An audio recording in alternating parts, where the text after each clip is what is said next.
Mga kakuya Airs, kumusta kayo? Eto na naman tayo sa isang maiinit na usapin na siguradong bubulaga sa inyo ngayong araw. Trending na naman sina Jomar at Carla matapos kumalat ang isang video kung saan makikita ang ibang-iba nilang galawan habang nanonood sila ng performance ng Blackpink. Oh, idol! Mukhang may napansin si Jomar at tila may kinaaaliwan si Carla na isang miyembro ng grupo. At dahil dito ang tanong ng marami, may tampuhan ba? Nagkahiwalay ba talaga sila sa mga kasama nilang K-Boys? Alamin natin ang buong istorya.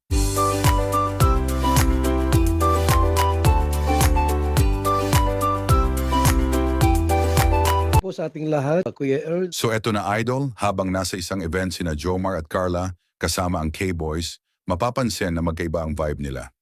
Si Carla, aliw na aliw sa performance ng Blackpink, lalo na sa isang miyembro na panay ang tingin niya.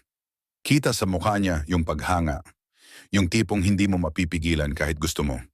Siyempre si Jomar, hindi rin nakalusot ang mga mata ng viewers dahil may napansin daw siya. Hello guys, andito na po kami na po sa Philippine Arena and yun, Blackpink. Are you excited ba? Sobra. Ano masasabi mo kasi first time natin makano dito sa Philippine Arena? Tingin ka sa kanila? Siyempre, sobrang laki. Tapos lamig daw. Sorry ka, first ano po yun ni Carla dito sa Philippine Arena. Concert ba? Hindi naman. Okay. Tapos Blackpink again. Thank you po sa nag-sponsor. Oo. Tita Asma, sa Team Jackie, Team Glamex. Thank you very much. Dito din sa lahat ng supporters ng Carl na sumusuporta. Thank you very much po. Ito po mag-enjoy mo ng Carla. Ito pang 5 member po ng Blackpink. Sige, lapit na. Natilik to bro, natilik to sa Carla.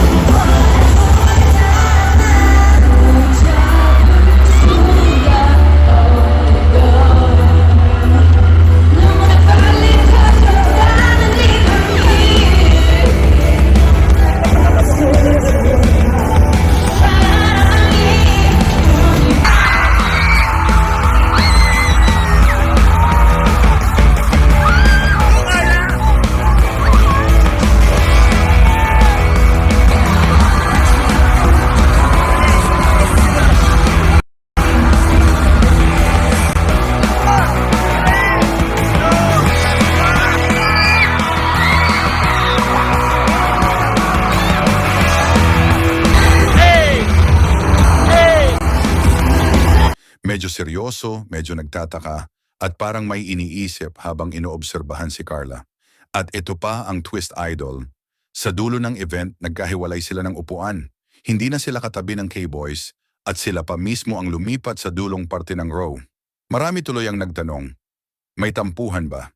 May hindi pagkakaintindihan? O baka naman simpleng trip lang? Pero base sa reaksyon, may malalim na dahilan.